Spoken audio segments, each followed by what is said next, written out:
Some graves were never meant to be opened, and some were never meant to be graves at all. Long before death became something clean, boxed, and scheduled, it was wild. It was feared. And in early America, it was a thing you tried to control, if you could. But some feared it so much they tried to bind it, nail it down, silence it before it could speak again. What they did to the bodies wasn't just burial. It was containment. This is not the story of funerals. It's the story of things buried alive. Of the rituals that once whispered through slave quarters and swamp towns. Of beliefs that were carried across oceans, fused with desperation and stitched together in the dark, before being outlawed, erased, and buried a second time, this time under history itself. These were rituals built not out of superstition, but survival, graves dug deeper than necessary, mouths stuffed with ash or herbs, bodies wrapped in chains, sometimes nailed into the earth with iron rods through the limbs. Not punishment, not madness, protection. Fear of what might rise, or what never fully died. From the plantations of the South to isolated Puritan colonies, these rituals crawled along the underbelly of early America. Enslaved Africans merged ancestral death rites with the brutal reality of their stolen world. Some believed spirits could return if not properly silenced. Some feared the dead might bring misfortune, illness, madness. And others knew, from what they'd seen, that the line between death and life wasn't always a straight one. That the colonists called it evil. The lawmakers banned it, the churches condemned it. But still, in the middle of the night, shovels struck dirt. Quiet hands performed forbidden rites. The earth opened. The earth closed. And no one spoke of it again. Until now. This episode of the Forbidden Archive exhumes the burial practices that America tried to erase. Rituals too strange, too sacred, too feared to survive the textbooks. What we've uncovered is not folklore. These are records, hidden in coroner's notes, in plantation logs, in whispered oral histories passed from dying tongues to living ears. That we begin where the rules of death were first broken. Where some were buried to stop them from coming back. And others were buried before they ever died. These rituals weren't meant to be remembered. But the dirt never forgets, and sometimes it still moves. Chapter 1. The Bell Beneath the Dirt. There was a time in early America when every grave had a sound. Not prayers. Not eulogies. A bell. A small copper bell, tied by string to the dead person's hand. Buried with them. Above ground, a wooden post stood at the head of the grave, and from it hung the other end of the string, connected to the bell. Silent. Waiting. These weren't bells for ceremony, they were alarms. Because in the 18th and 19th centuries, a quiet terror crept through colonial towns and post-slavery settlements alike. The fear of being buried alive. Back then, death wasn't as precise. Without advanced medicine or modern embalming, catalepsy, cholera, coma, even extreme trauma, could mimic death. More than once, a person pronounced dead was later found clawing at the inside of their coffin, bloodied fingers shredded against the lid. Stories traveled fast. Families panicked. And in the backwoods of Georgia, Virginia, and the Carolinas, they began to tie bells to the dead, just in case they weren't. They were called safety coffins. And they were very real. But in some communities, especially among formerly enslaved people, the bell wasn't just about accident. It was about warning. They believed certain spirits were restless, that the soul could linger in the body for days, even weeks. If disturbed, these spirits could rise. Not as ghosts, but as something worse. The bell then wasn't just to hear the living. It was to alert the living that something was moving in the dirt. Whispers from the sea islands spoke of grave watchers, elders who would sit near fresh burials for 3 nights, listening. If the bell rang once, it was considered natural. If it rang twice, the grave was opened, prayers were repeated, and the body was bound with salt water-soaked twine. But if it rang 3 times, The grave was left untouched. Still, no one went near it again. In 1816, a Louisiana journal recorded an account of a woman buried during a yellow fever outbreak. 3 nights later her bell rang, faintly but repeatedly. When her husband exhumed the coffin, her hands were clenched around the string. But her mouth, it was filled with soil. Her face twisted in agony. Her eyes open. A physician declared it reflexive movement. The community said otherwise.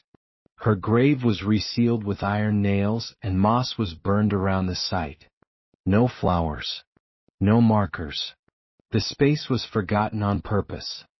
The further south you go, the more these stories stack like crooked tombstones. In Alabama, a cemetery holds 23 unmarked graves, all of which had once included bells. Today the bells are gone, the strings decayed, but the posts still stand, like skeletal trees. Local legends say if you stand among them at night and the wind is still, you can hear a faint ringing beneath your feet. Historians chalk most of it up to paranoia. Medical ignorance. Folklore. But folklore is just memory that refused to die. And in these graves the memory rings, sometimes quietly, sometimes loud enough to wake the dead. Gear Chapter 2, Nails in the Spine. There are graves in North Carolina that don't follow the rules. Not aligned with the church. Not marked with stone. Just a mound of earth, a dip in the grass, and something beneath it, bound. In 1834, a coroner's ledger from Rowan County listed a burial under unusual conditions. The body, it said, was secured with restraint, though no cause of death was listed. That phrase, secured with restraint, appears again and again. From Virginia to Mississippi. Quiet notations. Sparse language. Always vague. Always deliberate. Dig deeper, not just into the ground but into the past, and a disturbing pattern emerges. People were burying their dead, with iron nails driven through the spine. Not as punishment. Not as mutilation. As protection. Among enslaved African communities and post-slavery black settlements, there was a belief carried from West African cosmologies, that the soul could rise through the spine. That a body left unguarded could return. Possessed. Twisted. Changed. Iron, they believed, disrupted spiritual pathways. It blocked movement between the worlds. It silenced the body permanently. So they buried their dead with iron driven through key places. The spine. The wrist. The feet. And they didn't always wait for the person to be fully dead. Stories from the Gullah region, isolated, self-sustained African-descended communities along the coast, speak of the not sleeping ones. People who died with their eyes still open. People who whispered in the night after being declared dead. In such cases, the burial wasn't a ritual. There was a ceiling. Iron stakes. Chain limbs. Ash scattered under the body. Sometimes salt. Sometimes graveyard dirt from another grave. Taken at night, in silence. One preserved case from 1871 shows a skeleton exhumed from deep marsh soil in Georgia. The spine had 6 iron nails driven straight through the vertebrae. The wrists were wired. There was no coffin. Only stone slabs laid flat across the grave. Above it, no marker, but carved into the nearby tree, barely visible beneath the bark, were 3 letters, D.R.T. Dead remain. There. Local archivists dismissed it as superstition, but oral accounts passed through the families nearby told another story. The man was not buried because he died, that he was buried because he wouldn't. Because he kept standing up after falling. Because, they said, his shadow stayed when he walked away. These rituals weren't about cruelty, they were about containment, and they weren't rare. Some families left signs, twine tied around grave posts or clusters of black feathers at the base of headstones. Others said nothing. They didn't explain. They didn't write it down. Because some knowledge wasn't shared to be remembered, it was shared to survive.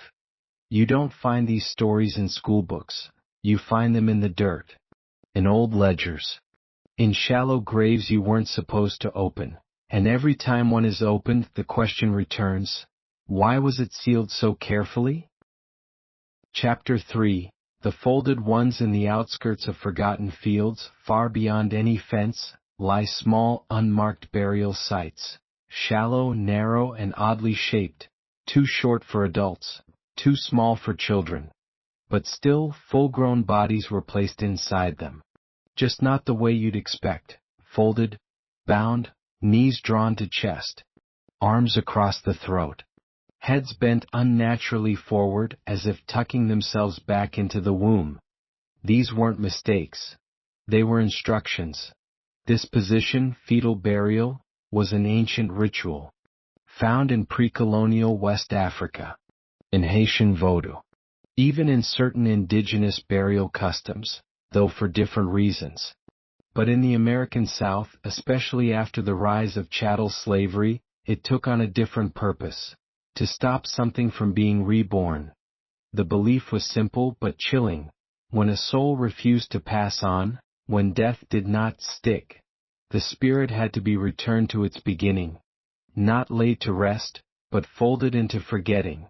Oral histories from low-country Georgia describe certain deaths as loud deaths, moments where someone died too violently, too suddenly, or with deep, unfinished rage.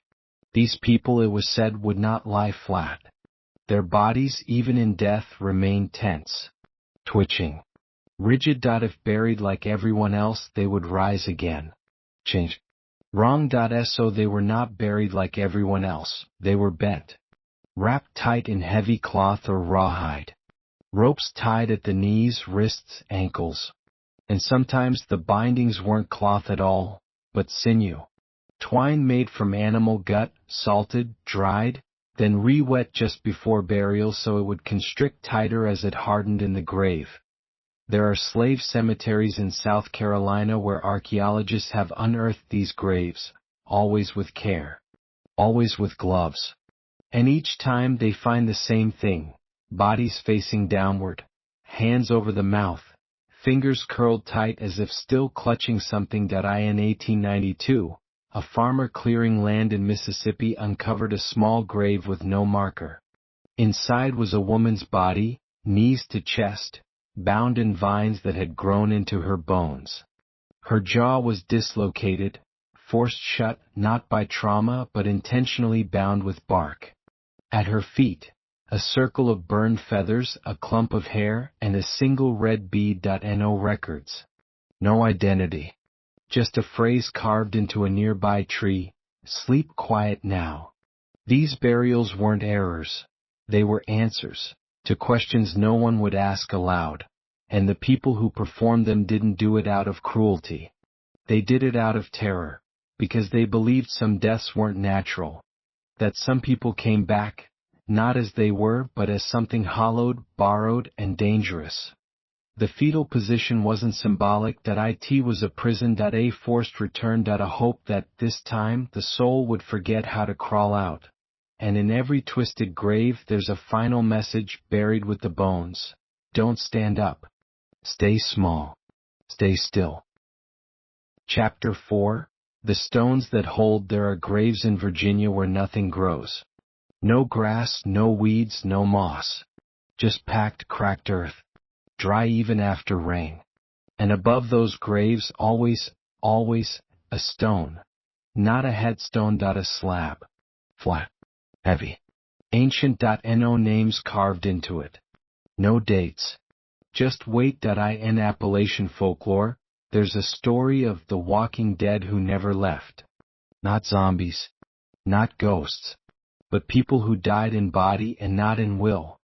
People who had so much bitterness, rage, or sorrow, they left behind a heat in the soil, a spiritual pressure. If left alone, that pressure would build, and the body would rise. So communities laid stones. Huge ones. Dug by hand, lifted by rope, dragged from creeks and caves and mountains. Not to mark the grave, but to contain it. This practice wasn't exclusive to folklore. Records from 1850s Alabama show cemetery plots built with massive wooden coverings reinforced by rock. One physician noted that the wood was always cedar, blood-soaked, and often wrapped with chains, even when the deceased was a child. No cause of death listed. Only one word: unsettled. Among Gullah descendants, stories persist of graves being sealed with cursed earth, soil taken from crossroads, burial sites of traders, or ash from burned houses. It wasn't about blessing the dead. It was about weighing them down with shame, confusion, and spiritual exhaustion. They believed if the spirit tried to rise through cursed soil, it would forget where it came from, or burn in place. Sometimes families left items on the graves: rusted tools, cracked mirrors, broken jars. Objects meant to shatter memory, to distort identity. If the soul tried to rise, it would see itself reflected, broken, false, and return to the dirt. One site in Louisiana remains infamous among local historians. A plot of land near Bayou Lafourche where over a dozen bodies were buried across generations, each beneath a hand-cut limestone slab. The stones don't match the region's geology. They're not from nearby. Some bear faint, almost imperceptible markings, crude shapes resembling cages, doors, or downward spirals. The legend says the family line had a curse, that the first man buried there refused the final breath, and that ever since, each descendant was buried beneath stone to stop the original one from finding his way back up. In Tennessee, a preacher once attempted to remove a gravestone from a local plot so the land could be repurposed. According to witnesses, the ground beneath the stone hissed. Not gas, not steam. A sound like boiling breath. He sealed the ground immediately, covered it again, and later left the ministry. These stones were not chosen for beauty, they weren't placed out of tradition. They were the last line of defense, because some dead were not just mourned, they were feared, and the people who buried them knew what they'd seen, knew the twitch of a corpse before the lid was shut, knew the whispers that came through closed windows at night, long after the body was cold. They sealed the graves with stones not to honor the dead, but to warn the living. And to this day, if you find a grave with no name, no cross, no plant, just a flat, ancient stone, ask nothing. Step back, because someone long ago decided it was safer to trap the dead than trust them to stay that way. Chapter 5. The mouths that spoke too long. There are certain graves that seem too quiet, not peaceful, silent in a way that feels forced. Like someone took the sound and buried it with the body. In many old black cemeteries across the American South, especially those tied to slave plantations or early post-emancipation settlements, archaeologists have uncovered a disturbing consistency. The jaws are sealed. Not just closed by decay, but bound, tied with twine, sewn with sinew, or held in place with melted wax, ash paste, or dried roots. This was not medical. It was not cultural etiquette. It was ritual. A desperate, spiritual response to a specific kind of fear. According to oral accounts from Gullah elders in rural southern black communities, the mouth was believed to be the final doorway between the world of the living and whatever lingered beyond. If left open, even slightly, it could become a passage for other spirits to enter, or for something inside to speak again. In these stories, the dead could whisper, not through breath, but through memory, through mirrors, through dreams, and some, especially those who had died wrong, violently, or full of hatred, could speak themselves back into the world. So, they were silenced. One method was known as root binding. The mouth was filled with crushed roots, often bitter ones like angel's trumpet or black nightshade, then tied shut with vine or hair. Some roots were toxic, chosen to numb not the flesh but the spirit. The bindings were looped through the jaw, tightened at the nape of the neck, and sealed with resin or spit mixed with ash. If the lips parted in death, it was seen as an opening, a breach. In Alabama, A wooden mask was once found buried with a body, strapped tight over the face, the mouth sewn shut beneath. The inside of the mask had symbols burned into it. Symbols that historians could not fully trace. But local whispers claim it was part of a family rite, that the man buried beneath had spoken too many names before dying. Names of things no one else was supposed to hear. In 1903, in a rural Georgia churchyard, a coffin was exhumed during a land dispute. Inside was the skeleton of a woman with her mouth wired shut. Wrapped tightly in faded fabric was a note, placed across her chest. For words written in charcoal, no more stories. Sleep. Some say these bindings were about gossip. Others say they were protective, a way of ensuring the dead couldn't spill secrets that tied families to the forbidden. But there are darker interpretations. Among certain enslaved communities, it was believed that when someone practiced forbidden knowledge, root work, cursing, divination, the power stayed in their body even after death. Their tongue especially held what they had spoken into the world. And so, when they died, their mouth had to be sealed, before it spoke again, before it summoned, before it cursed. These aren't legends printed in books, that they're found in grave soil, in bones, in the twisted remains of knots that held the face closed long after breath stopped. You won't see them in history class, that you'll find them in family rumors. In that one grave no one visits. In the silence that comes when you ask too much. Because some mouths weren't meant to close gently, they were shut, violently, deliberately, to keep something in. Or to keep the world out. Either way, the silence still speaks. Chapter 6. Where the roads crossed wrong. There are places where the earth doesn't feel settled, not cursed, not haunted, just open. Like something is still waiting to leave. In early colonial America, not all the dead were buried in graveyards. Some were buried where two roads met. Not by accident. Not out of poverty. On purpose. Crossroads were where the rules changed, from African spiritual systems to old Celtic traditions carried over by immigrants.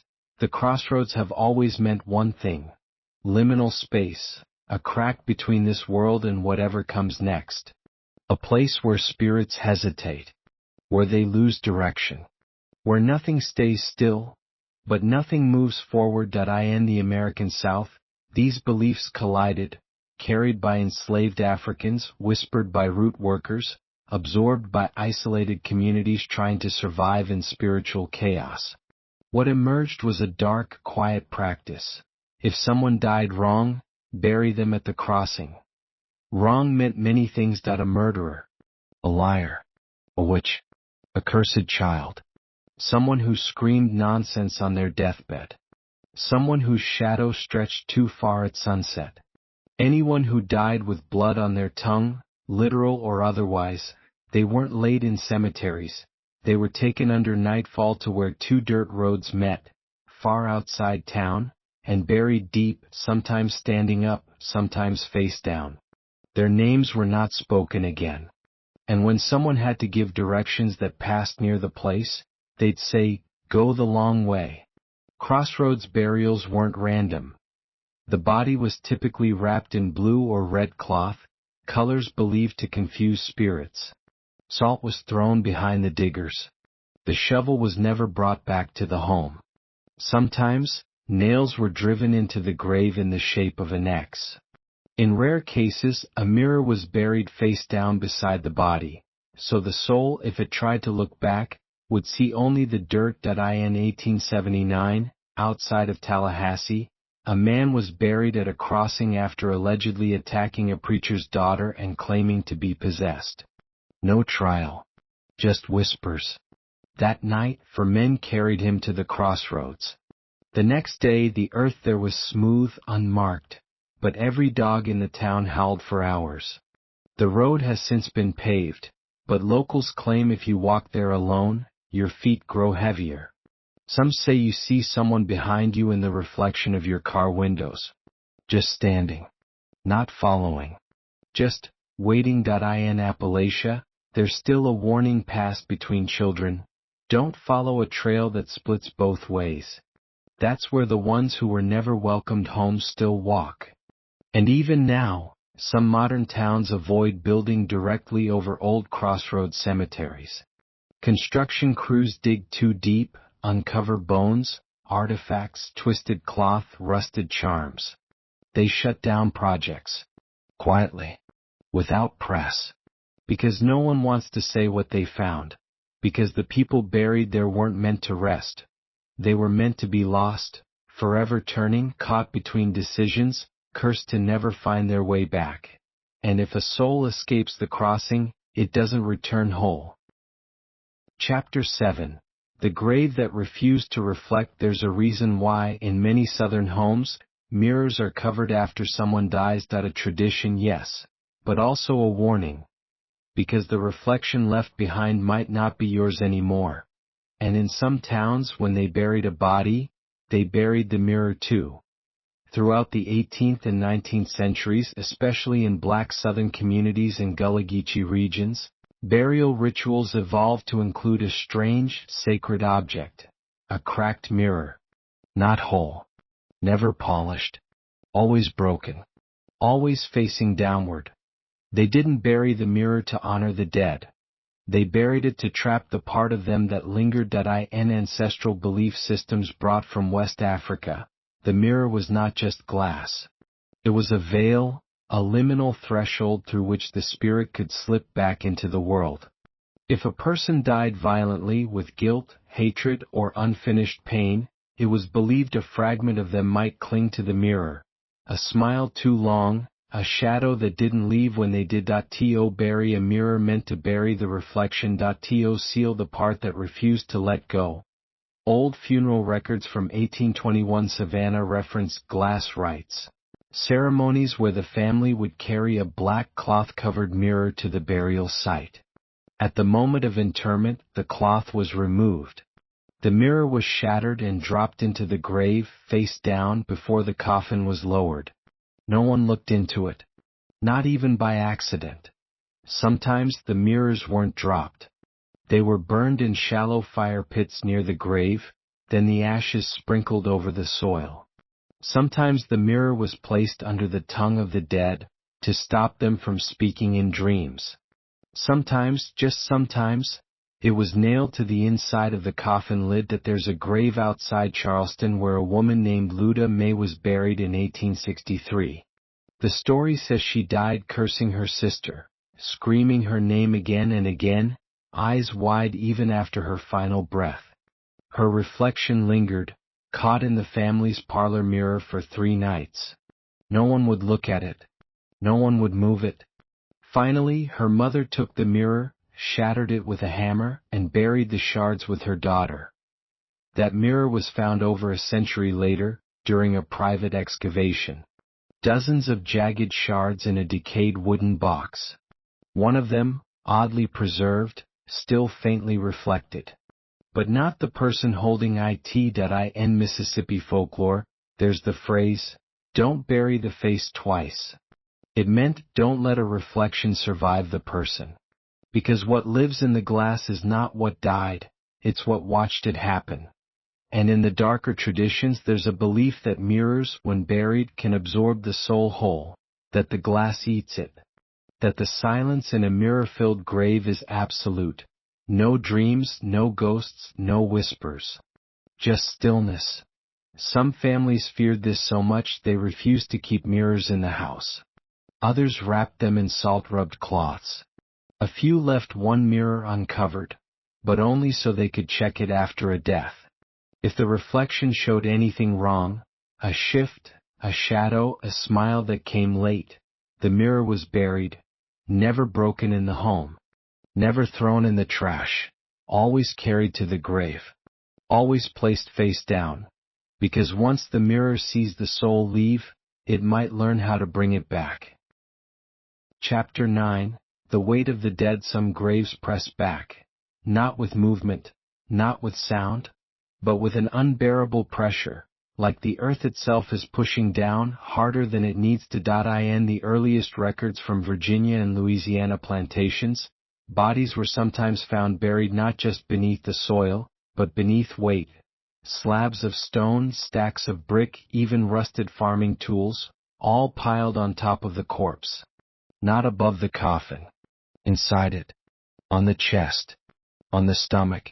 Sometimes across the face. At first, historians thought it was crude ritual or lack of proper burial materials. But patterns emerged. These weights weren't placed randomly.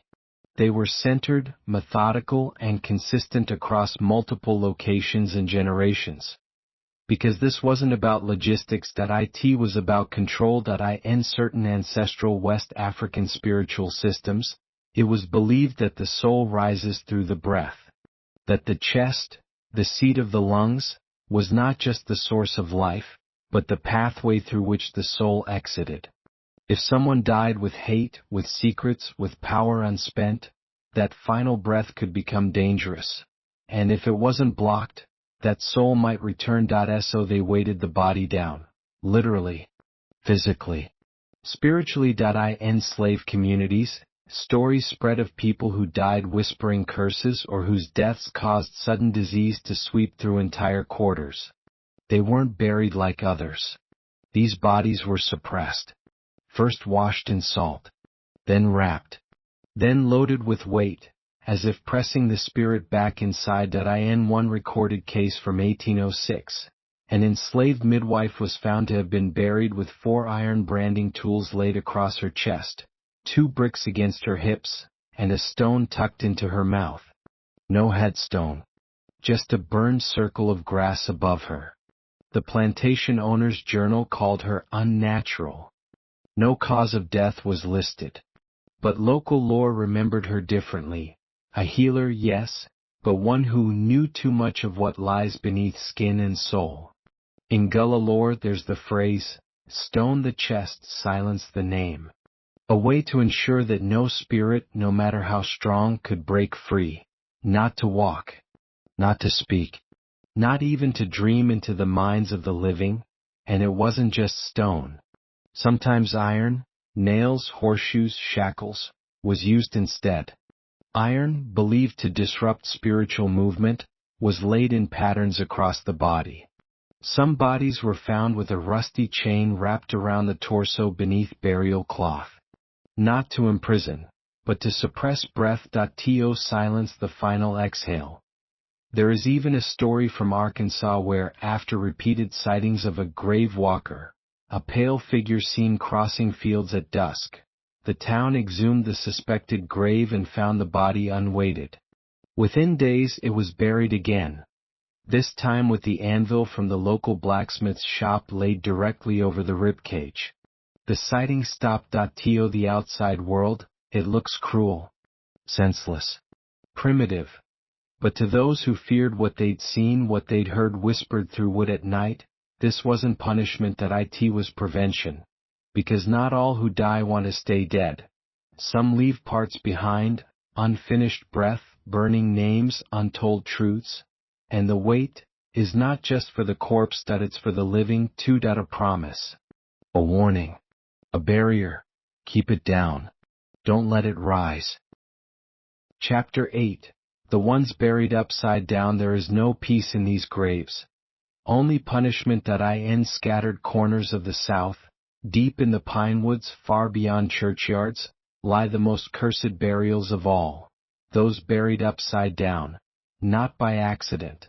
Not out of ignorance, intentionally. Violently. Spiritually. This practice is barely spoken about, even in communities where ritual burial customs survive. Its memory lingers like a stain in oral history, not as a tradition but as a sentence.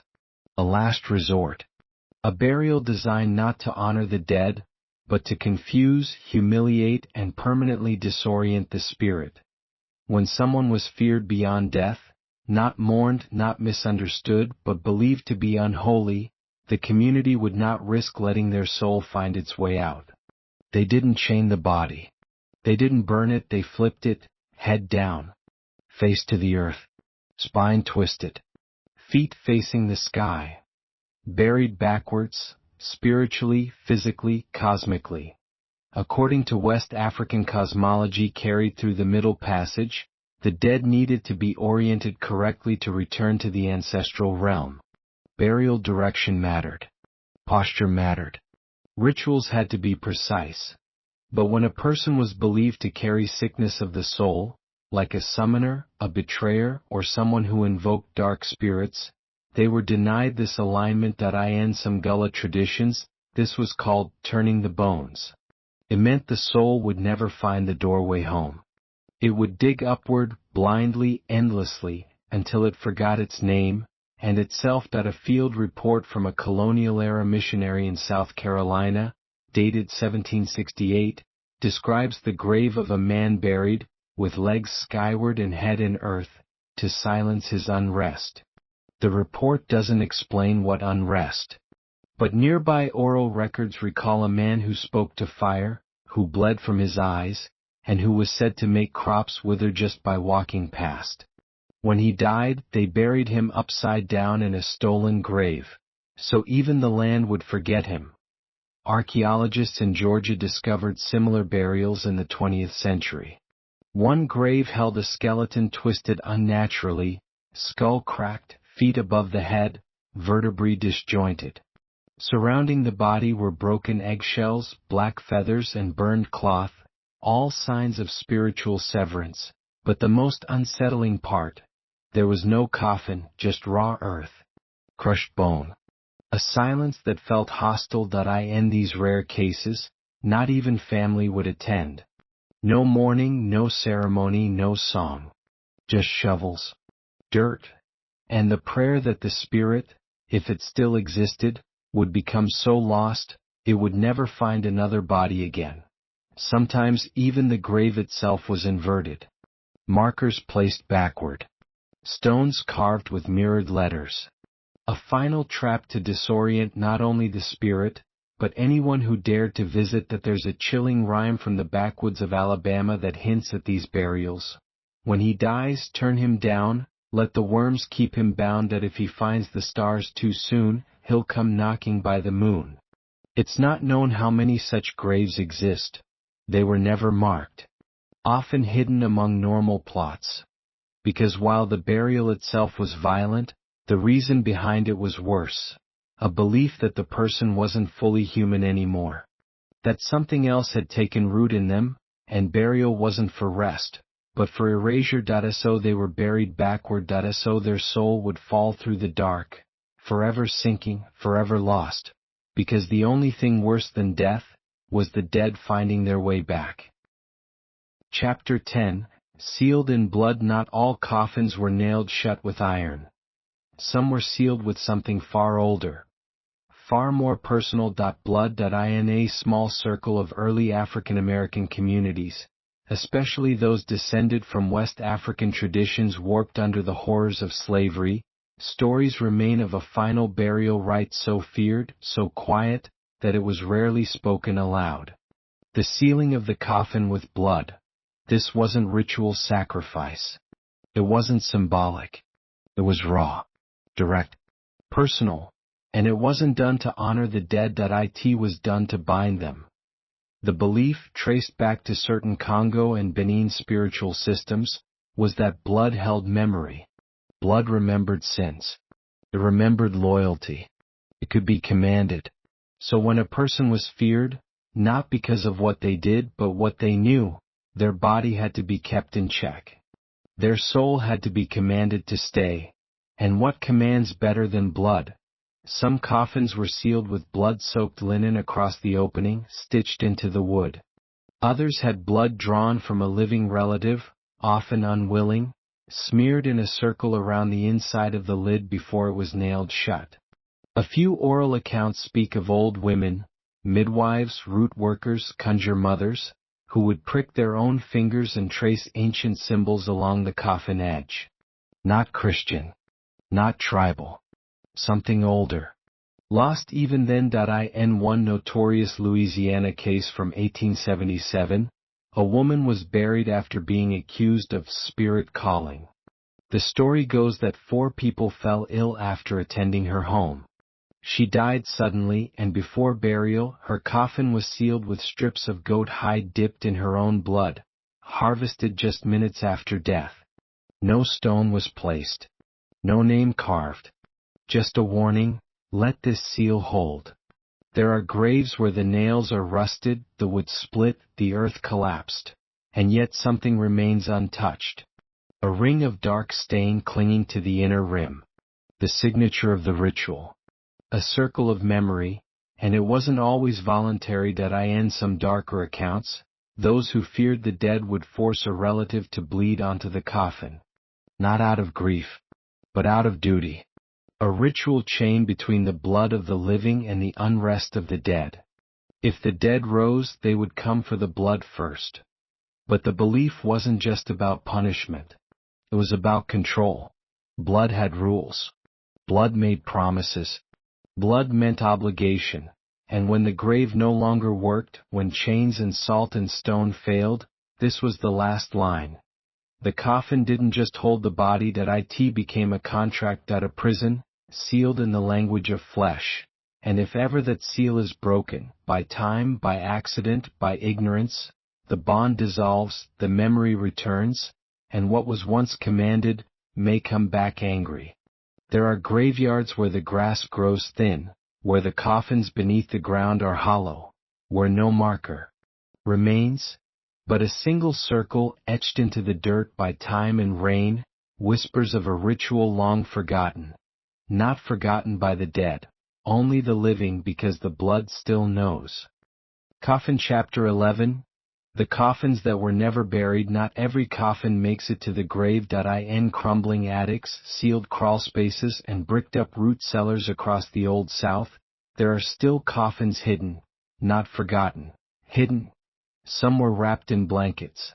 Some nailed shut with wood from trees struck by lightning. Some sealed with wax and oil and locked in small rooms where no one was allowed to go. Not buried. Not burned. Just left to wait. Why? Because the people inside were not allowed to leave, even in death. This practice, though undocumented in official burial registries, is whispered in certain Gullah and Appalachian circles. Stories of bodies that were too dangerous to bury. Not because of what they'd done, but because of what they carried. People who practiced dark root work, who were believed to be possessed, who called back spirits that didn't belong. It was said that if such a person was buried, their power would seep into the ground, infecting it, spreading it. So instead, they were contained. One oral account from Tennessee tells of a man who dreamed too loud. He could describe events before they happened, but only if he whispered them to a wall. When he died, the local healer refused to let him be buried. They wrapped him in black cotton, sealed his coffin with pitch, and placed it in a brick crypt beneath a barn. The barn burned down in 1911. The crypt did not. In southern Georgia, there's a family legend of a young girl who died in her sleep but was found smiling, her hands twisted, nails sharp, eyes half open. The mirror in her bedroom cracked overnight. Her body was never buried. Instead, the coffin was sealed with 9 nails made from the same metal as her broken mirror. It was hidden in the family cellar, which was later walled shut and forgotten. These aren't exaggerations. Archaeologists have found sealed boxes and crawlspaces, dating back to the 1800s, with human remains inside. No death records. No religious items. Just bindings, wax, feathers, and sometimes iron. The belief was simple. If the spirit was unstable, if the death was unnatural, if the body might wake, don't let it touch the earth, because if it does, the ground might remember it, and worse, might call it back. Chapter 12. The ones buried twice. There are graves within graves. In old black cemeteries, especially near Louisiana's cane fields and Mississippi's haunted riverbanks, there are signs of double burial. Not 2 people. One person, buried twice. The first burial was flesh. The second was spirit. These were people who returned. Not physically. Not visibly. But spiritually, infecting the dreams of the living, causing death to ripple outward from their original grave. And so, a second burial was performed, not of the body, but of what was left behind. This is known in oral tradition as soul burial or second dirt. A rite carried over from West African Bakongo cosmology, where death was seen as a process, not an event. A soul that lingered could cause rot, drought, madness. If the first burial failed to guide the spirit, a second ceremony had to be performed. One meant to silence, to sever, to bury the echo. In one Alabama case, a woman known as Mother Eliza was buried after dying from fever in 1834. But within weeks, everyone who had nursed her began suffering visions, waking up with muddy feet, whispering in foreign tongues. The elders said Eliza had left a piece of herself behind. So they gathered, dug a small trench behind her grave. Into it they placed her head wrap, a cracked teacup she'd held when she died, and a handful of soil taken from under her bed. They burned sweetgrass and sang backwards hymns. They buried the objects, along with a final warning carved into a flat piece of wood: "This is the last door." In Mississippi, an entire family performed a second burial ritual after their patriarch died, with a shadow still walking. They exhumed the coffin and found the bones perfectly arranged, except the hands were missing. No theft, no disturbance, just absence. The second burial used the man's shoes, a dried apple, and a scroll of scripture soaked in salt water. They weren't burying the man. They were burying the part of him that never died.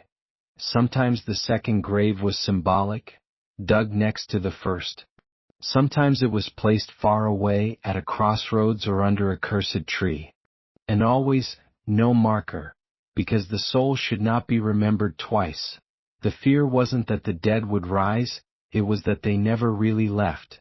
And if you find two graves with the same birth year, the same death date, but one is carved and the other is blank, walk away, because someone was buried twice. Once in silence, once in fear, and neither grave was ever truly closed.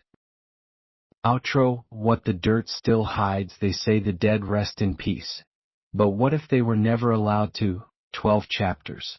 12 burial rites. 12 ways the living tried to bind what they could not understand. That we've traveled from graves sealed with mirrors to bodies flipped upside down. That we've unearthed spirits gagged with root and ash, bodies weighted with stone and chained breath, coffins sealed in blood and never laid in the ground. That we've watched them bury shadows, echoes, names too dangerous to speak. That we've seen dirt that was never meant to grow again.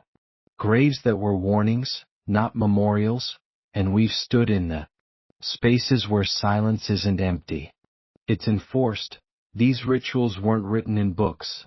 They lived in the hands of midwives, the whispers of elders, the nightmares of children. And when the modern world turned away, the earth did not. Because the earth remembers that it remembers the souls turned backward, the mirrors that were never meant to reflect again, the graveyard beneath the crossroads, where no path leads out, and the breath, the final breath, sealed beneath rust and regret. That we like to think we've outgrown superstition, that the dead stay dead, that cemeteries are for mourning, not fear. But these practices were not acts of cruelty, they were precautions. Each ritual, no matter how violent, was born from a terror deeper than death, that the thing inside the coffin wasn't done yet. Maybe it was the spirit. Maybe it was the sin. Maybe it was something older, something passed through blood and bone like a curse stitched into skin. And if they weren't buried right, if even one ritual failed, if one nail came loose, it wouldn't just haunt a family. It would linger. In houses, in fields, in bloodlines, whispering, watching, waiting. So if you ever feel a breath that doesn't match the wind, if you dream of soil that feels warm, wet, and breathing, if you pass a grave that has no name, no cross, no flower, no light, just a stone or salt or a circle burned into the earth, don't look twice. Don't speak. And don't stay, because the dirt doesn't forget. The rituals may be buried, but the blood keeps calling, and somewhere beneath your feet, it's still listening.